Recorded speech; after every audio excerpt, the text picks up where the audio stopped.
Saludos, espero que te encuentres bien. En el episodio de hoy te cuento la interesante historia de uno de los primeros y más grandes capos de la droga en Puerto Rico. Un hombre que controló el narcotráfico en Puerto Rico y que con la ayuda de la misma mafia siciliana en Nueva York pudo armar prácticamente un imperio. Hoy te hablo de Héctor Rivera Martínez, mejor conocido como el Men de la Perla o simplemente Héctor el Men.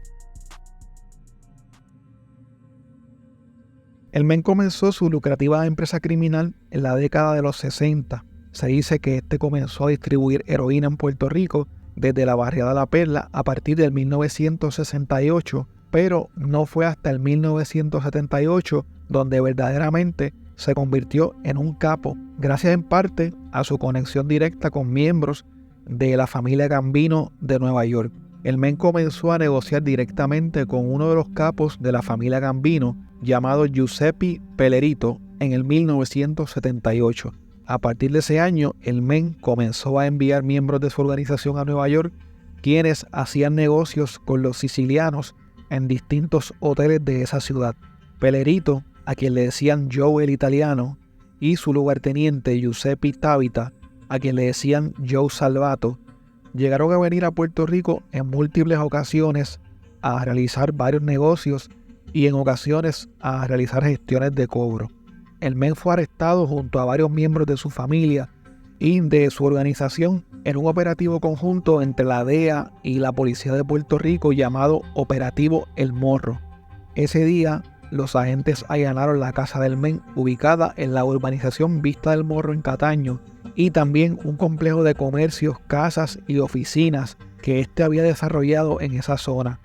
Las autoridades llegaron a confiscarle 23 propiedades en diversos puntos de la isla. Su arresto se logró luego de unas transacciones de ventas de drogas realizadas a través de un agente encubierto. Se cree que estas transacciones fueron posibles gracias a un compadre y hombre de confianza del Men conocido como Cuquito Lema, quien luego se convertiría en testigo del gobierno. Poco tiempo después del arresto del Men, el supuesto capo de la familia Gambino, Joe el Italiano, fue arrestado en Florida y su lugarteniente Joe Salvato fue arrestado en Nueva York por agentes de la DEA. Luego de estos arrestos, las autoridades revelaron la existencia de la llamada Conexión Siciliana, que tenían centros de distribución de heroína en La Perla y en Cataño.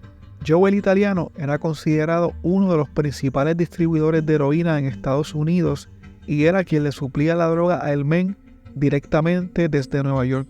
El contacto entre los sicilianos en Nueva York y el Men aquí en Puerto Rico era Jun Berganzo Romero, un hombre de padre siciliano y madre puertorriqueña que estaba encargado de importar la heroína y de cobrar el dinero.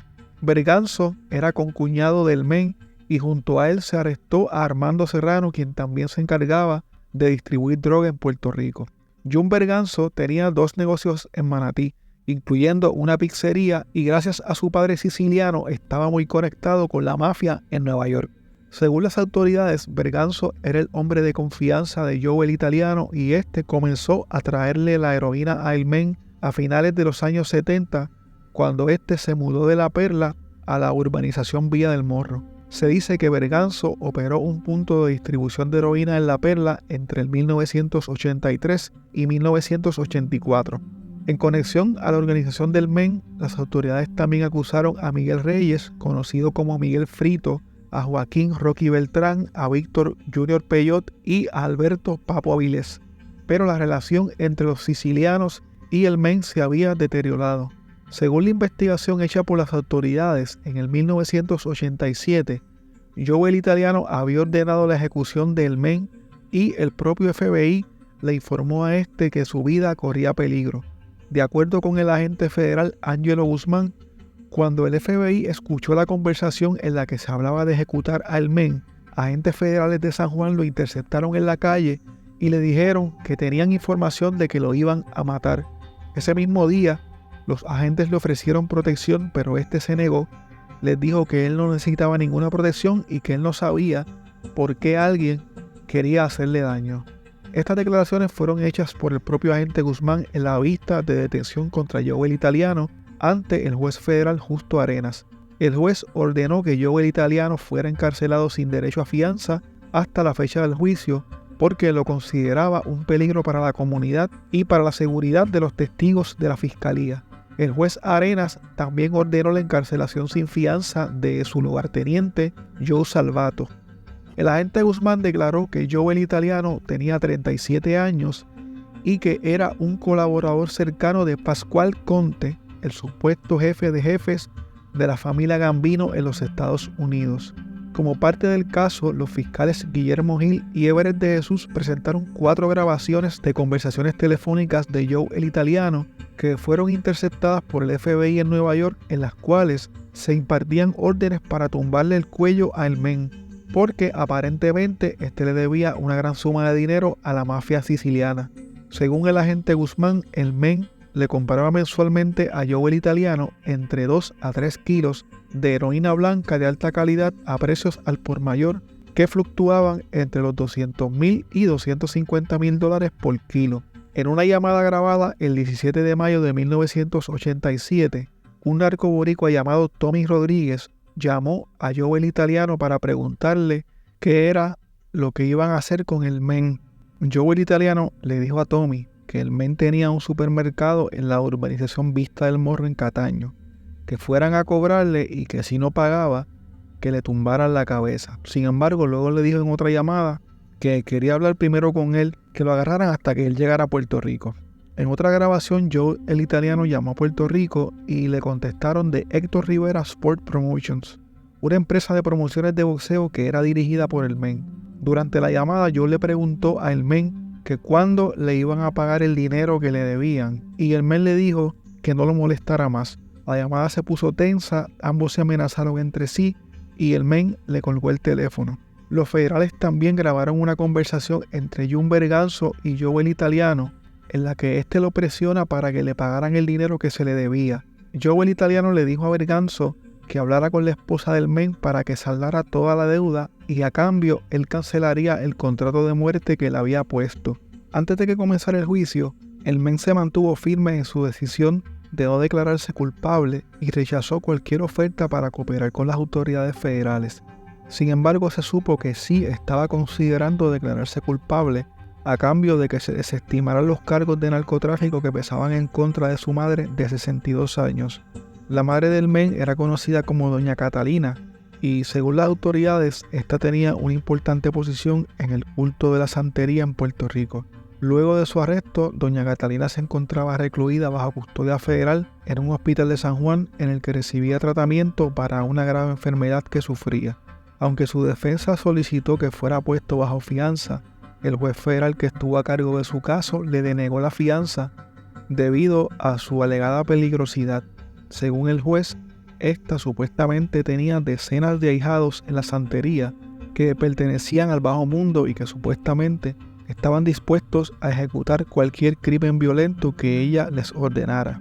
Luego de esto, varios coacusados en el caso de narcotráfico contra la organización del Men se declararon culpables por distintos cargos ante el juez federal José Antonio Fusté. 2 de los que se declararon culpables aceptaron convertirse en testigos del gobierno. Estos testigos indicaron que participaron en varias transacciones que agentes encubiertos de la DEA llevaron a cabo en julio de 1987 y que implicaban también a la hermana de El Men. El primer acusado en declararse culpable fue José Che Olivo, el 18 de abril de 1988. Este se declaró culpable de conspirar para distribuir heroína del Men ante el juez federal José Antonio Fusté. Un oficial del banco Bayamón Federal Savings llamado Luis Ortiz se declaró culpable de ayudar a El Men y a su hermana a lavar dinero en la sucursal de Levittown. Según la acusación, este aceptó un depósito de $50,000 en efectivo sin llenar los formularios correspondientes el 3 de julio de 1984.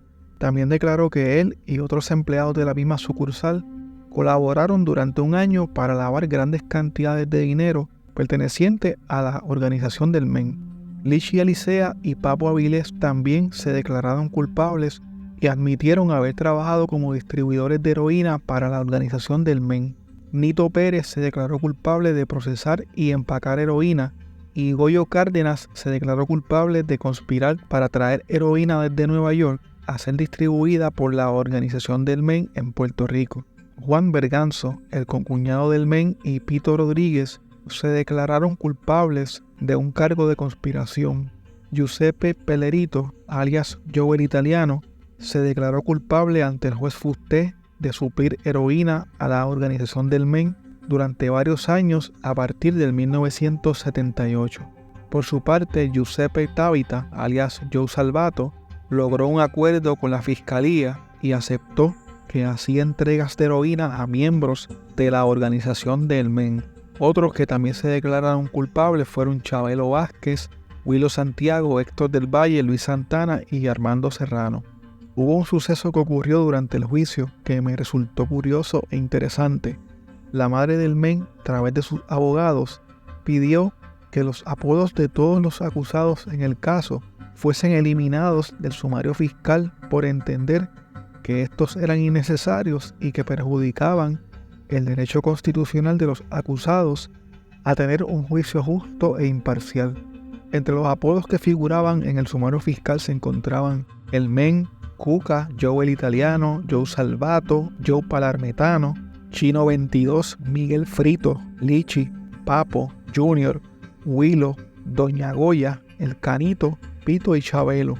La moción radicada por los abogados Federico Lora y Ángel Montañez alegaba que los apodos probablemente crearían una impresión negativa en el jurado sobre los acusados. Según la moción, la idea general que transmiten los apodos es que los acusados son miembros del bajo mundo, donde se les conoce por nombres diferentes a los que se utilizan comúnmente en la sociedad. Esta moción fue denegada por el tribunal. Después de que más de 30 acusados se declararan culpables, el men y su hijo Héctor Jr., de 20 años, se quedaron prácticamente solos para enfrentar el juicio por los cargos de narcotráfico. Durante el juicio, la Fiscalía Federal sostuvo que el men era el líder de una organización criminal que por casi 20 años distribuyó heroína y cocaína a través de todo Puerto Rico. La Fiscalía indicó también que el hijo del men transportaba heroína, a veces entregaba paquetes de droga a tiradores de La Perla y de Juana Matos en Cataño, ayudaba a procesar y a empacar la heroína y en ocasiones iba a Nueva York para hacer los pagos. Durante el juicio se indicó que quien le abrió las puertas de la casa a el men a los agentes federales fue su amigo de la adolescencia y compadre Cuquito Lema, quien a su vez era ahijado en el culto de la santería de Doña Catalina. Según se reveló en las grabaciones presentadas durante el juicio, Cuquito acompañó a un agente encubierto durante varios encuentros que tuvo con la hermana del men y llegó a realizar transacciones con varios miembros de la familia y con el propio men.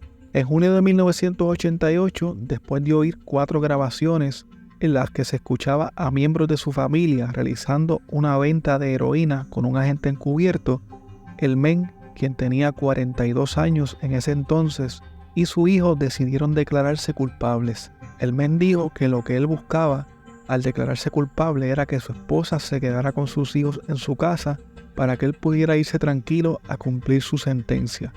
La esposa del men ya se había declarado culpable.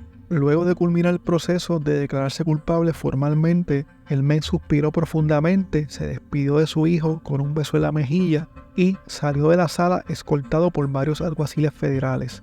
El juez Fusté leyó en sala una lista de 11 casas, un apartamento, una finca, 2 locales comerciales y 2 corporaciones.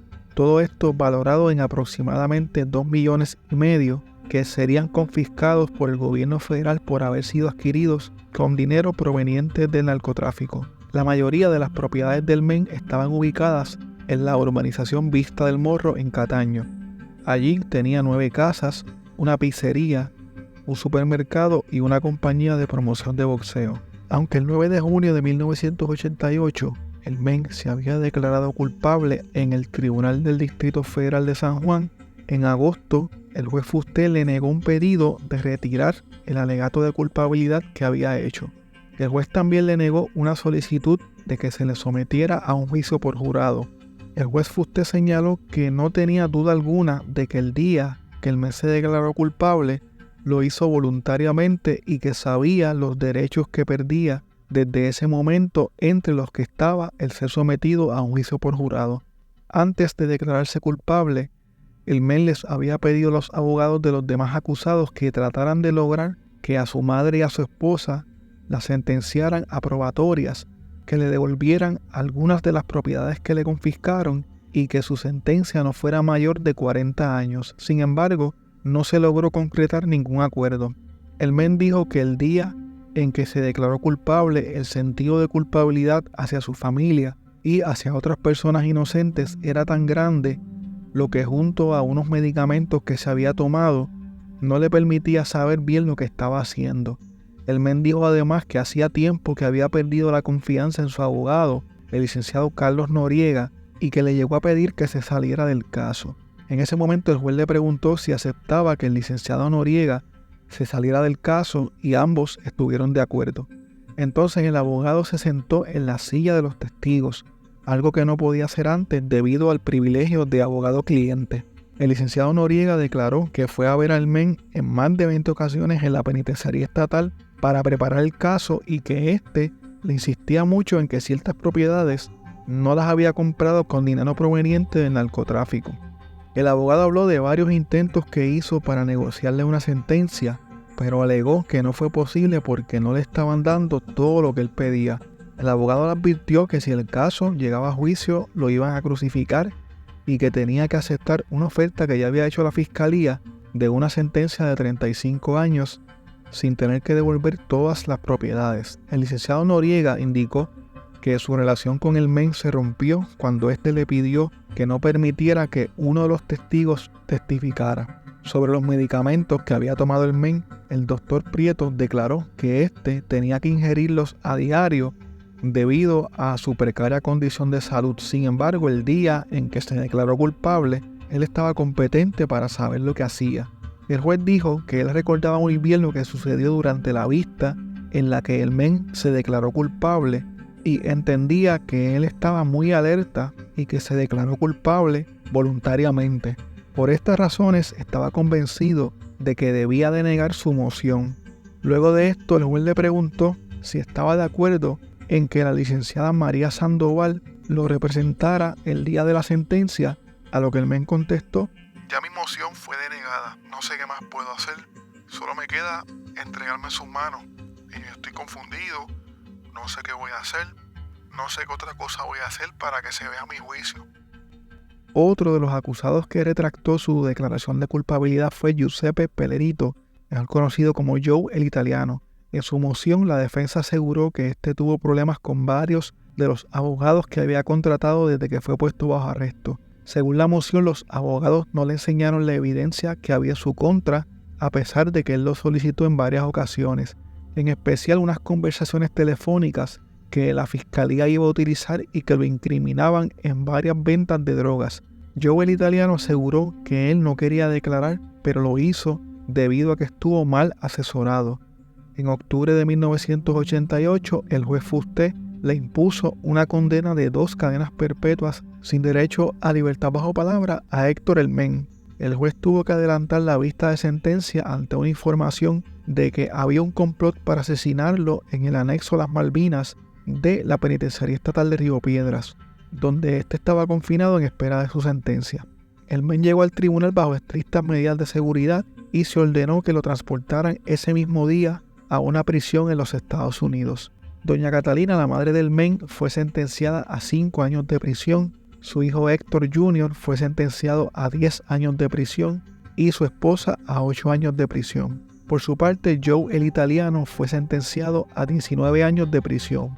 En junio de 1989, la Corte Federal de Apelaciones anuló la sentencia de 2 cadenas perpetuas impuesta por el juez Fusté tras determinar que éste tenía derecho a una vista para dilucidar su grado de competencia mental, la cual fue denegada incorrectamente. Sin embargo, el tribunal confirmó la decisión del juez Fusté de no permitirle retractarse de su alegación de culpabilidad. Luego de este fallo, el men fue trasladado a Puerto Rico y sometido a un examen psicológico y psiquiátrico. Luego de los exámenes pertinentes, el men fue declarado competente. El 26 de junio de 1990, el men fue resentenciado a una pena de 99 años de prisión. Aunque la información que te voy a dar a continuación no ha sido corroborada con total certeza, Se cree que Héctor Rivera Martínez, el men de la perla, murió en el 2004 a sus 58 años. El llamado caso del men fue la primera ocasión en Puerto Rico en la que se llevó a cabo un juicio y se lograron convicciones contra miembros de la mafia siciliana al determinarse que dicha organización criminal le suplía la heroína a los narcos de la isla.